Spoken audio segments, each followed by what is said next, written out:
সীমান্ত অঞ্চল ছাপিয়ে লাগামহীন করোনা সংক্রমণ। প্রায় 2 মাসে সর্বোচ্চ 82 জনের মৃত্যু। খুলনা ও রাজশাহীতে মারা গেছেন 44 জন। আমরা ভর্তি করাতে যাচ্ছি করোনাতে, কিন্তু প্রচণ্ড প্রেশার। ওইখানে গিয়ে মনে করেন জায়গা নাই, সিট ফাঁকা নেই। লকডাউন যদি কঠোর হতো তাহলে এই জিনিসটা হতো না। ঢাকাতেও ভারতীয় ভ্যারিয়েন্টের হানায় শঙ্কা, হাসপাতালে বিশেষ প্রস্তুতি। যে পরিমাণ শয্যা খালি আছে, রোগীর সংখ্যা যদি তার চেয়ে বেশি হয় তাহলে কিন্তু সেটি ভীষণ চ্যালেঞ্জিং হয়ে দাঁড়াবে। কাল থেকে ফাইজারের টিকা প্রয়োগ, সিনোফার্মের টিকা ক্রয়ে চুক্তি হতে পারে এ মাসেই। ঢাকা শহরের 3টা হাসপাতালে আমরা এই ভ্যাকসিনটা দেব। সকাল 9টা থেকে বেলা 3টা পর্যন্ত এই কার্যক্রমটা চলবে। দেখছিলেন প্রধান শিরোনাম। রাত 11টার সময় সঙ্গে আছি আমি গোলাম রাব্বি। এবার অন্যান্য শীর্ষ সংবাদ। রাজধানীর বংশালে নিখোঁজের একদিন পর নির্মাণাধীন ভবন থেকে কিশোরের লাশ উদ্ধার। মুক্তিপণ না পেয়ে হত্যা দাবি পরিবারের, খতিয়ে দেখছে পুলিশ। মুজিব শতবর্ষে আরও 1.5 লাখেরও বেশি পরিবার পেল মাথা গোজার ঠাঁই। বাড়ি ও জমির দলিল হস্তান্তর করলেন প্রধানমন্ত্রী। সেনাবাহিনীতে আধুনিক মিসাইল সিস্টেমের উদ্বোধন। সারা দেশে মোটর চালিত রিকশা, ভ্যান চলাচল নিষিদ্ধ করল সরকার। পর্যায়ক্রমে বন্ধ হবে নসিমন, করিমন, ভটভটিও। নির্ধারিত স্থান ছাড়া আদায় হবে না টোল। পদ্মা সেতুতে বসে গেল রেলের সব স্ল্যাব। চীনের সঙ্গে চুক্তি অনুযায়ী গ্যাস লাইন বসানোর প্রক্রিয়াও শুরু। দক্ষিণবঙ্গের কোটি মানুষ পাবে সংযোগ। এবং জাতিসংঘের প্রস্তাবে নেই রোহিঙ্গা প্রত্যাবাসন। ক্ষোভ দেখিয়ে মিয়ানমারের বিরুদ্ধে ভোটেই দিল না বাংলাদেশ। সঠিক কূটনৈতিক সিদ্ধান্ত বলছেন বিশেষজ্ঞরা।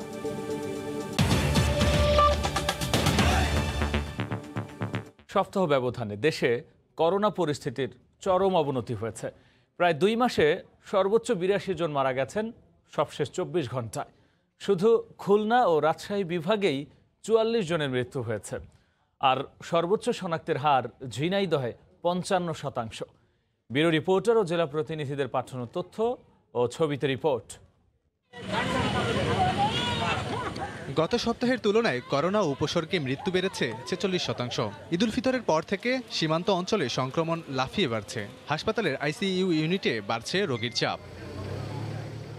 সপ্তাহের মোট মৃত্যুর 1/4 হয়েছে খুলনা অঞ্চলে। সবশেষ 24 ঘন্টায় সর্বোচ্চ 32 জন মারা গেছেন এই বিভাগে। ইন্ডিয়া থেকে যে ভাইরাসটা আসছে এটা আমাদের দেশে মহামারী আকারে ছড়াচ্ছে। এটাও এই লকডাউন যদি কঠোর হতো তাহলে এই জিনিসটা হতো না। সাতক্ষীরা, যশোর এবং খুলনায় সংক্রমণের হারটা একটু বাড়তির দিকে নতুন করে সিদ্ধান্ত হয়েছে। তো লকডাউনে যে একটু শিথিল ছিল সেটিকে পুরোপুরি কঠোর করে আগামী মঙ্গলবার থেকে 1 সপ্তাহ সবকিছু বন্ধ করে এক সপ্তাহ লকডাউন চালু হচ্ছে। কঠোর লকডাউনে যে এটিকে কন্ট্রোল করা ছাড়া আমাদের অন্য কোনো উপায় নাই। রাজশাহীতে মারা গেছেন আরও 12 জন। আর নগরে শনাক্তের হার 23% ঠেকেছে। সাসপেক্ট আর কি, আমরা এখনো কোনো রেজাল্ট পাইনি আর কি টেস্টে। আমরা ভর্তি করাতে যাচ্ছি করোনাতে, কিন্তু প্রচণ্ড প্রেশার, কোনো ওয়ার্ডে বেড পাচ্ছি না। আর ইভেন ফ্লোরে অক্সিজেনের অভাব, ফ্লোরেও নিতে পারছি না। করোনা ওয়ার্ডেই গিয়েছিলাম, ওইখানে গিয়ে মনে করেন জায়গা নাই, সিট ফাঁকা নেই। আমরা আবার এখান থেকে গেলাম করোনা ওয়ার্ডে, ওইখান থেকে আবার নিয়ে আসলাম এইখানে। জুন মাসের শুরু থেকেই যশোরে সংক্রমণের হার ঊর্ধ্বমুখী। সাতক্ষীরাতেও কোনোভাবেই নিয়ন্ত্রণে আনা যাচ্ছে না সংক্রমণ। অক্সিজেন সংকট দিন দিন প্রকট হয়ে উঠছে। আমাদেরকে ডাক্তার সিস্টারদের কিন্তু একটু হিমশিম খেতে হচ্ছে। ঝিনাইদহে শনাক্তের হার ঠেকেছে 55%।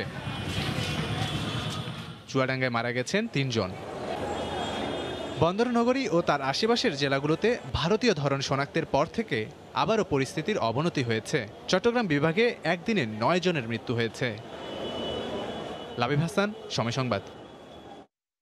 এদিকে ভারতীয় ভ্যারিয়েন্ট রাজধানীতেও দ্রুত ছড়াচ্ছে। এরই মধ্যে হাসপাতালগুলোতে বাড়তে শুরু করেছে রোগী।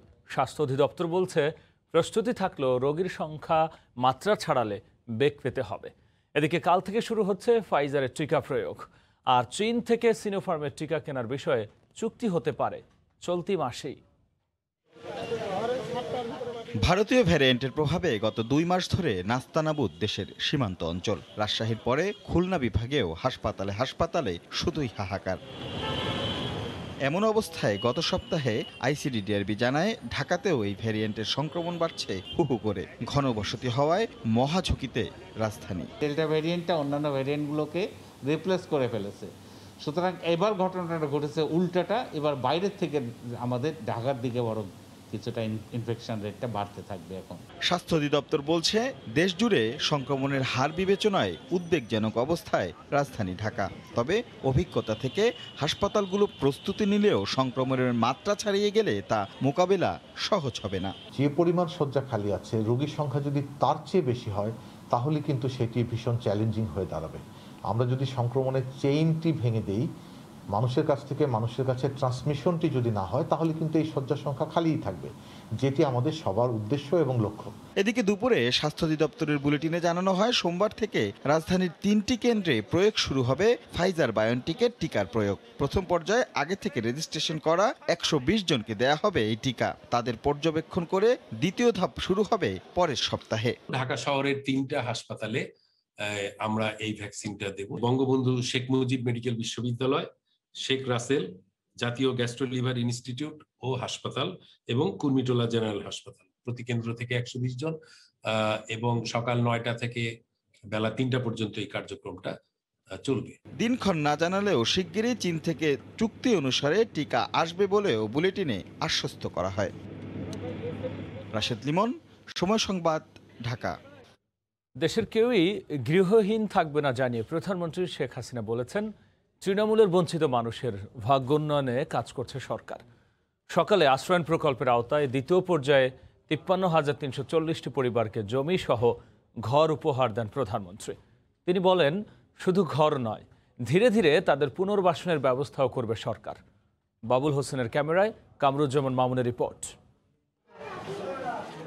বাহারি টিনশেডের সেমিপাকা ঘরগুলো যেন নতুন স্বনির্ভর বাংলাদেশের এক একটি রঙিন বসতি।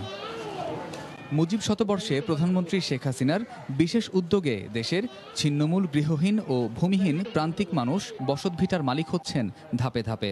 সরকারের আশ্রয়ণ 2 প্রকল্পের আওতায় দ্বিতীয় পর্যায়ে 1.5 লাখের বেশি পরিবার মালিক হলেন জমি ও বাড়ির। রোববার গণভবন থেকে ভিডিও কনফারেন্সে বাড়ি হস্তান্তর কার্যক্রমের উদ্বোধন করেন প্রধানমন্ত্রী শেখ হাসিনা।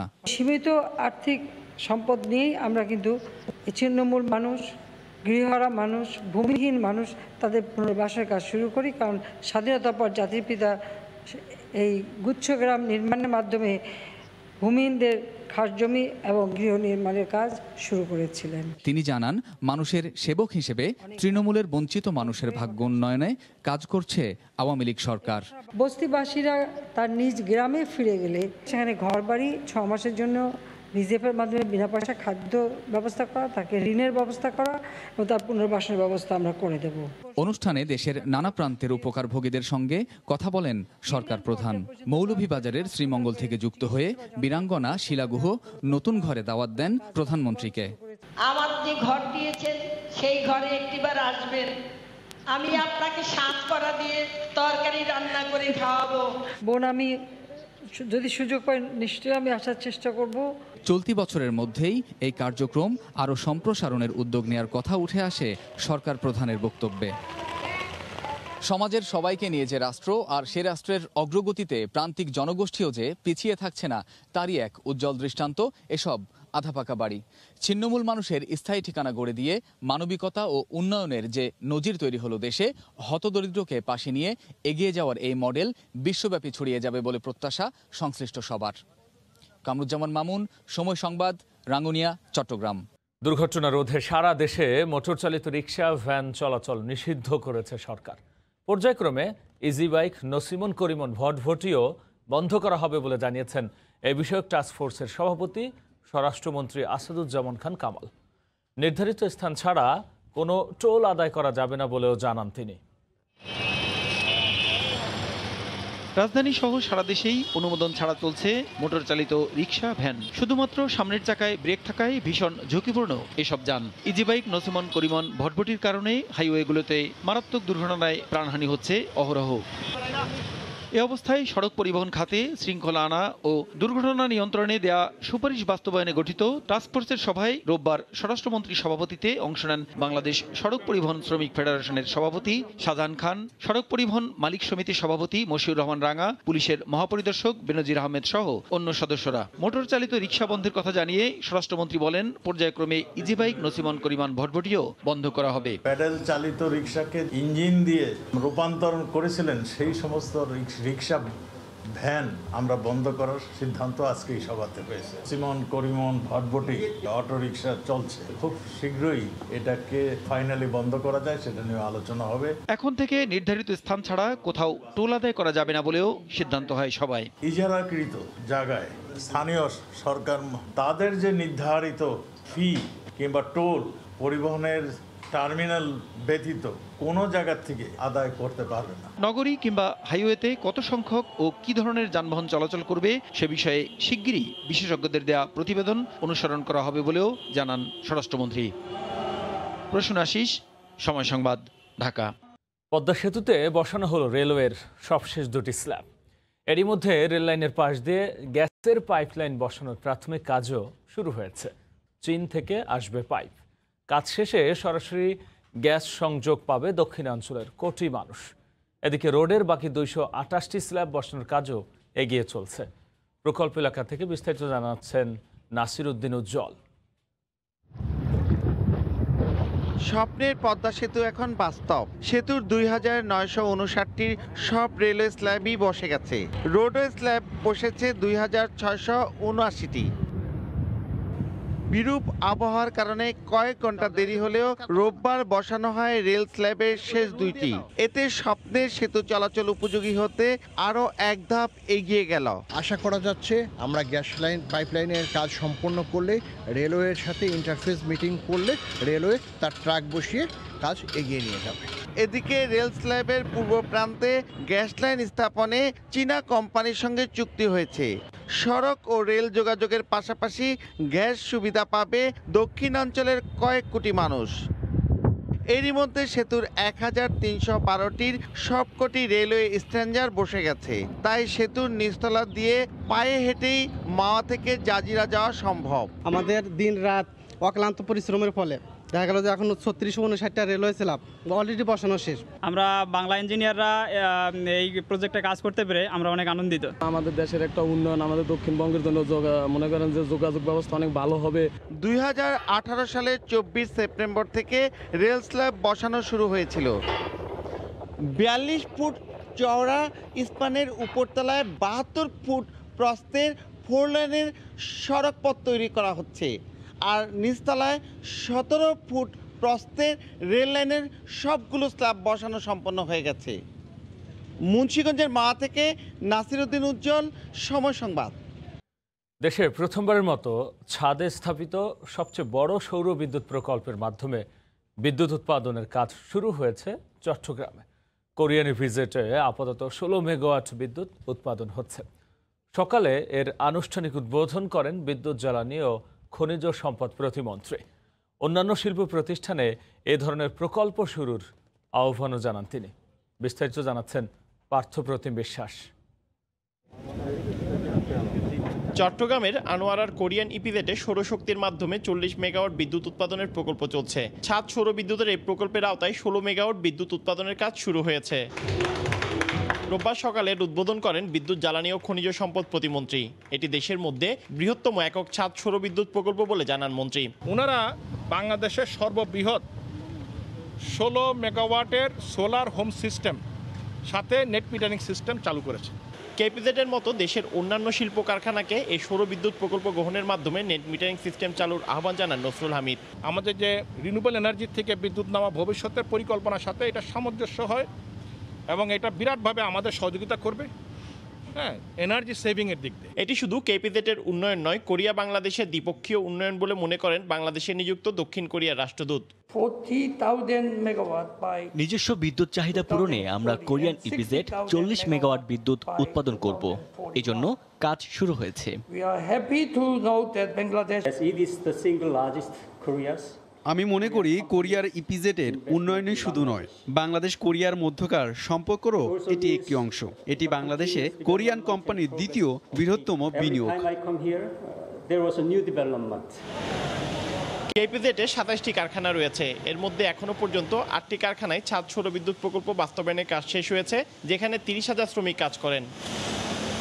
পার্থপ্রতিম বিশ্বাস, সময় সংবাদ, চট্টগ্রাম।